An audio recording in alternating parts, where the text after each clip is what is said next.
Hello and welcome to SnowbizNow, small screen, big queen, worldwide audience. I am your host, Nicholas Snow, and right now I'm on location in front of the gorgeous new Palm Springs Animal Shelter that's been dedicated in October of 2011, which is when I'm taping. I'm going to take you inside so you get to know how spectacular the facility is, learn how to adopt a pet, and find out why this organization is worthy of your support.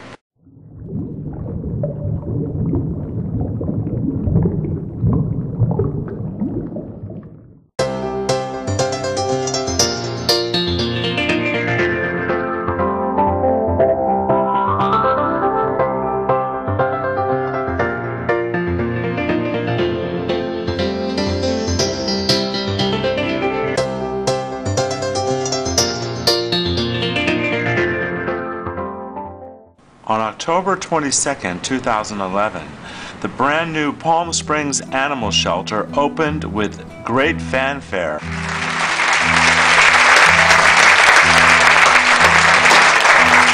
If you haven't been in and you're going to go into one of the tours, you're just going to be totally amazed at this incredible 19,000 square foot facility. The City of Palm Springs, and I want to emphasize this, the City of Palm Springs, in partnership with all of you and so many citizens of this great city put together. It's that partnership that's made this happen. I think we should salute that as well. I can't thank you enough for all that you as the citizens of this city have done to make this a reality. Now you have one more tour. We have over 100 dogs and we have 100 and I think Leslie said 52 cats. And so now it's your turn to make this really a success by giving the animals a forever home. Prior to the opening day, Stephen Boyd, who is Vice President of the Board of Directors for the Friends of the Palm Springs Animal Shelter, invited me for a tour. No, come on in. Friends of the Animal Shelter is a volunteer group that raises funds for the shelter. We raise funds to get the shelter built, and now we're doing volunteer coordination, education, training, certification, and then down the road we'll be doing more community outreach and public education. And the purposes for surrendering a pet can be numerous. There's been a divorce, and the pet doesn't have any place to go with either of the current owners.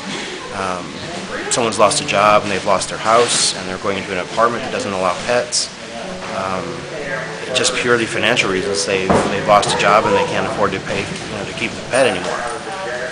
We've had people being transferred in the military, and they've gotten notices to ship out, and they've had a cat or a dog here, and no family, and so they've brought them here. So, the reasons for surrendering a pet, as hard as it all is, there's many reasons why that happens. When you come in, on your right is the cool cat enclosure, which is just that. It's a cool enclosure for cool cats. We are very careful about sanitizing everything and disease control, so before you go in, I'm going to ask you to wash your hands.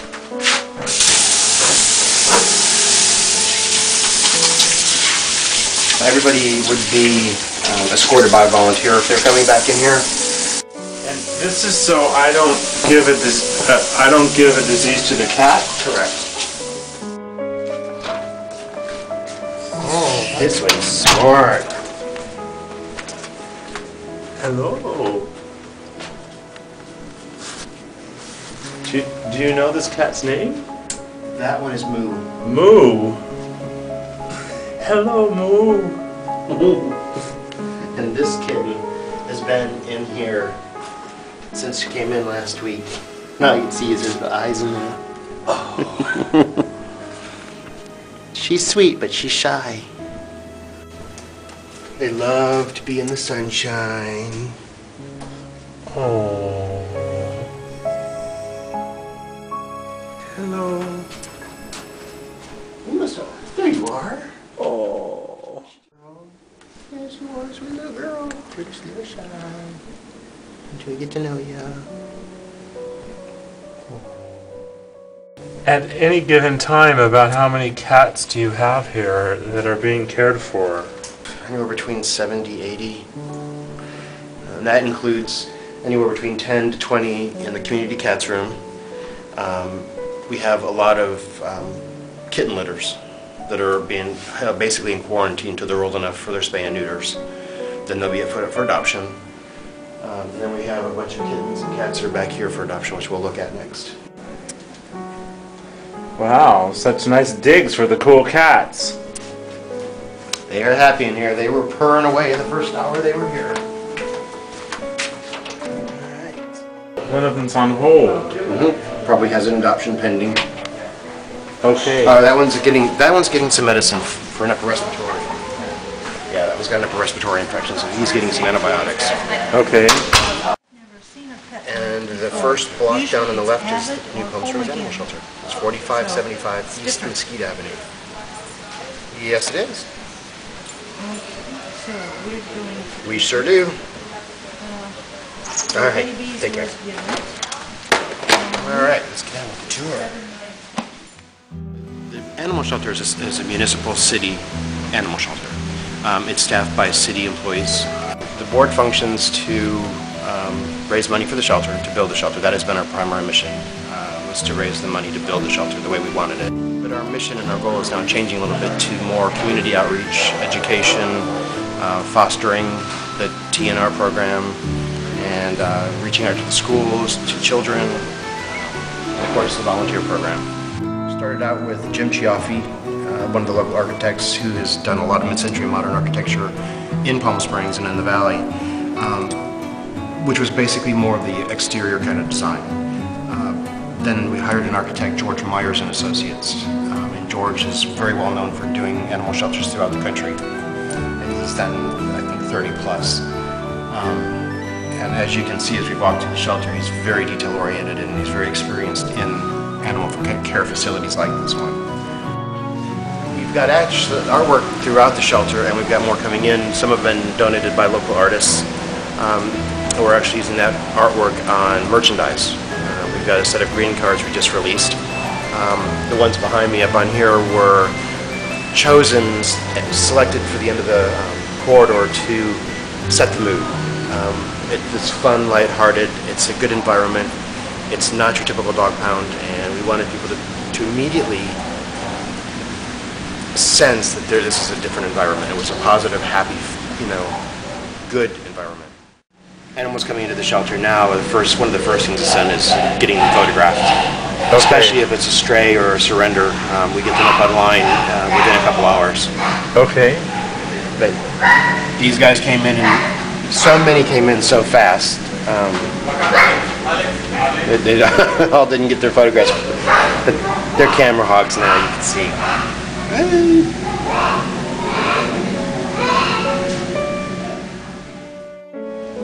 And they're all getting lots of attention.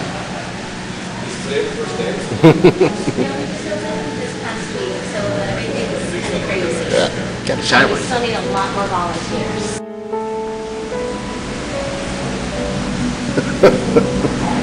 They're fun.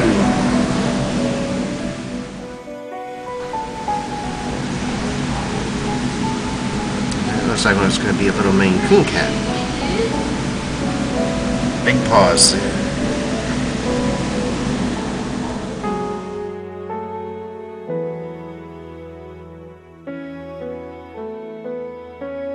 We have a socialization room.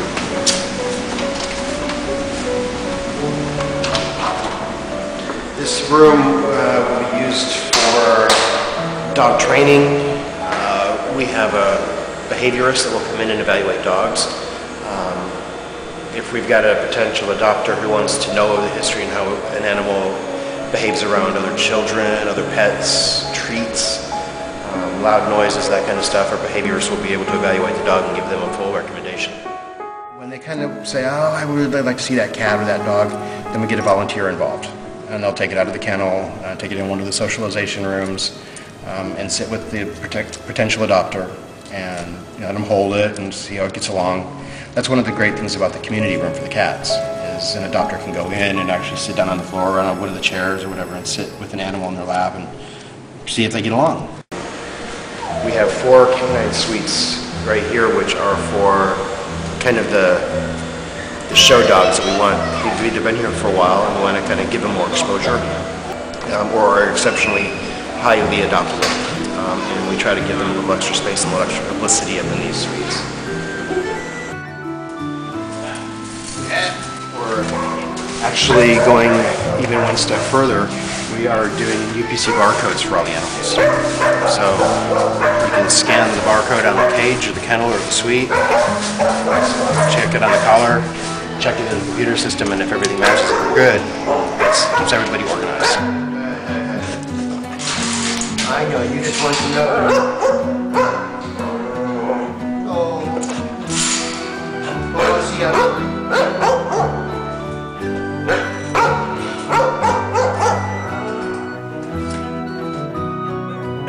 There is a dedicated staff dedicated to the care and well-being of the animals while they're here. Wonderful, dedicated, compassionate volunteers who give love and attention to every single animal in the shelter. Somebody found you out there? It's been a while.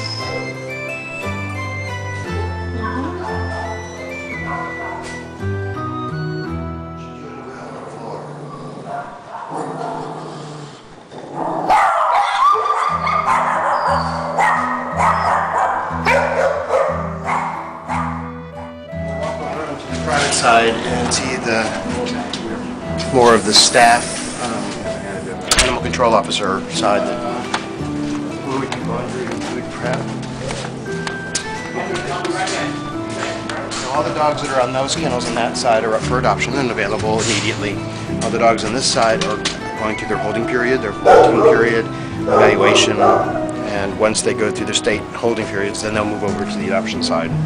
And what exactly is a holding period? The state requires any animal that's turned in a stray to be held for a certain period of time before it's an adoption. It allows the owner to, find it.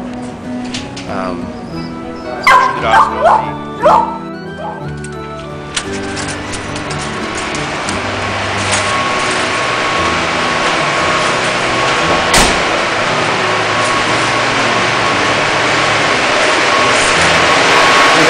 new laundry facility that Friends of the Animal Shelter paid for through donations. It's about $36,000 worth of laundry equipment, and you'll see with a facility this big, we need a efficient laundry.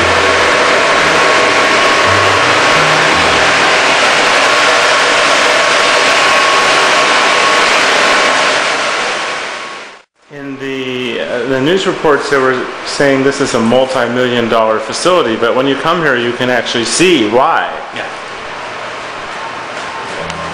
It's top quality, state-of-the-art, and all the cabinetry, everything is stainless steel. It's cleanable, sterilizable.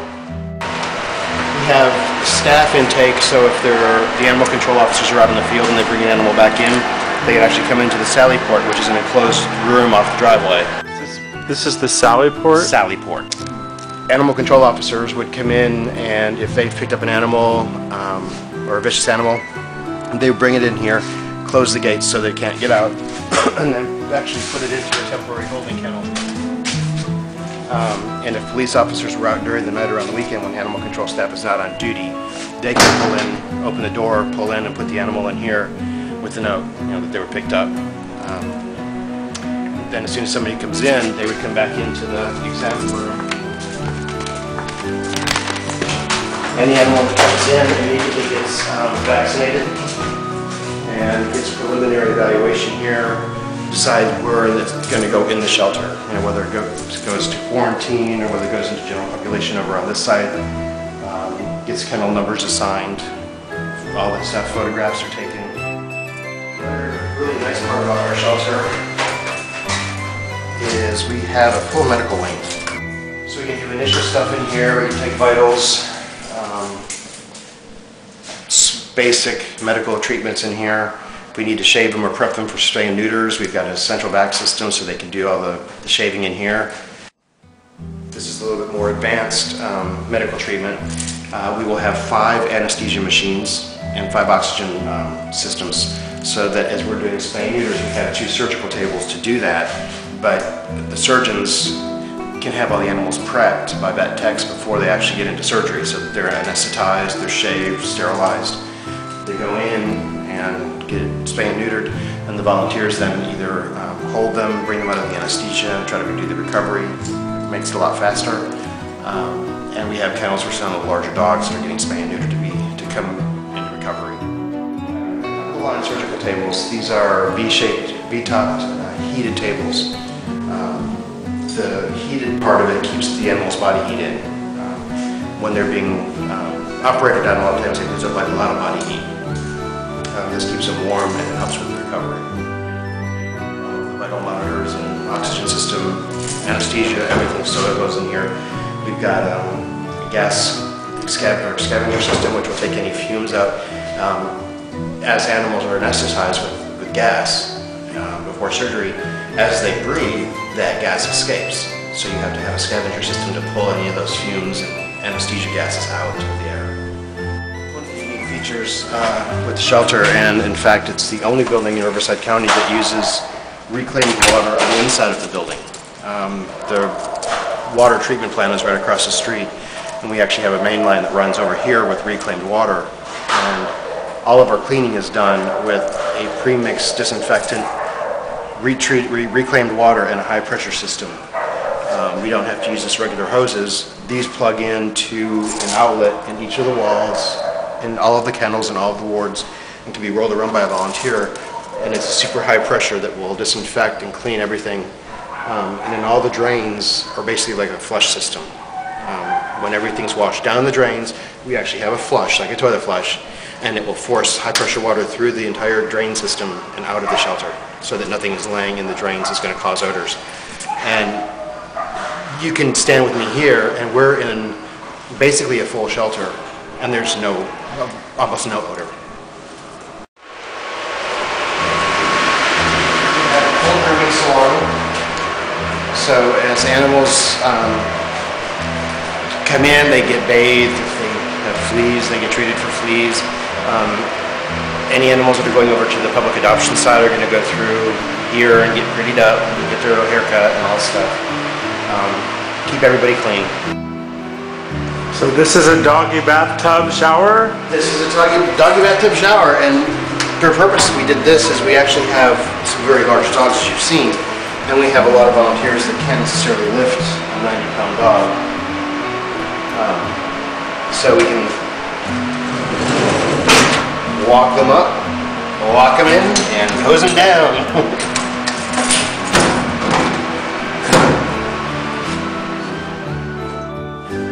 A lot of special diets. You know, we have kittens that are on certain foods, and adult dogs and adult cats. Everybody has special needs, dietary needs, and so that'll all be handled here. Dry erase boards on all of the wards that indicate special notes about each of the animals.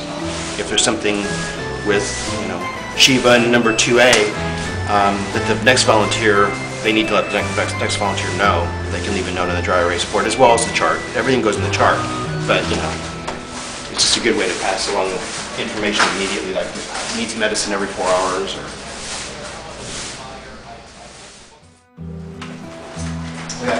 We do have zoos to hold exotics if we were to get birds, tortoises, or any kind of, you know, animal that requires a little bit different care.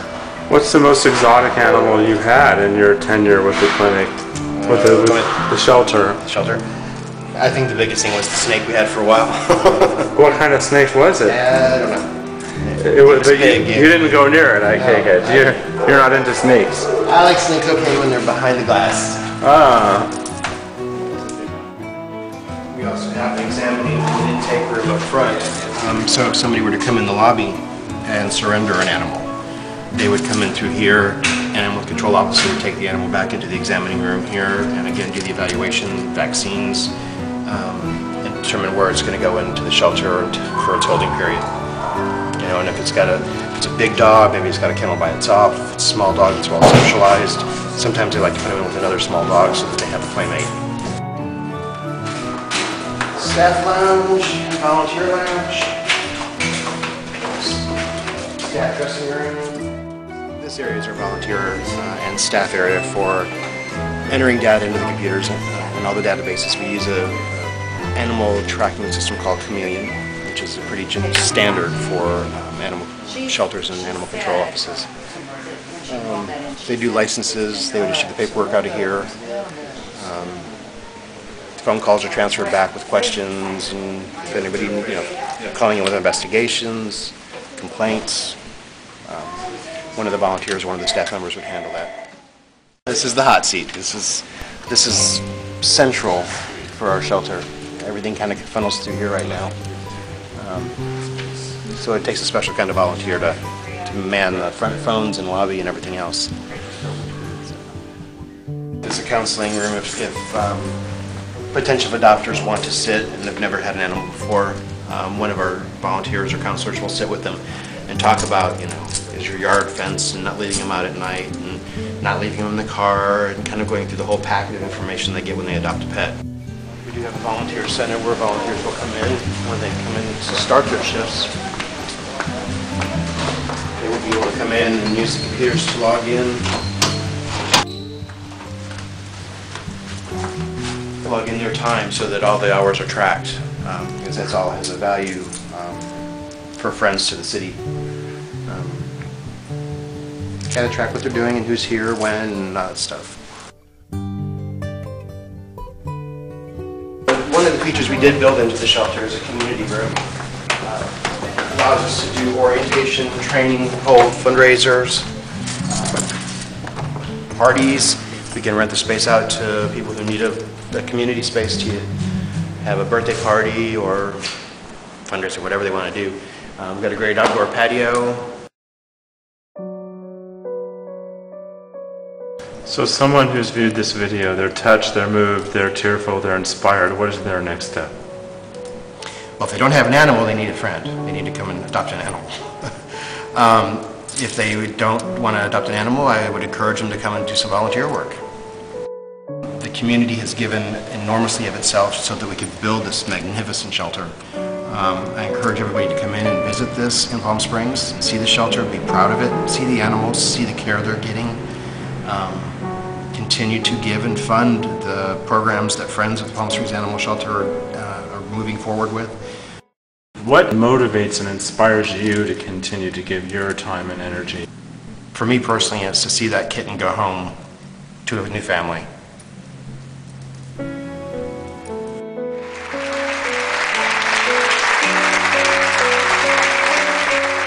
PalmSpringsAnimalFriends.org.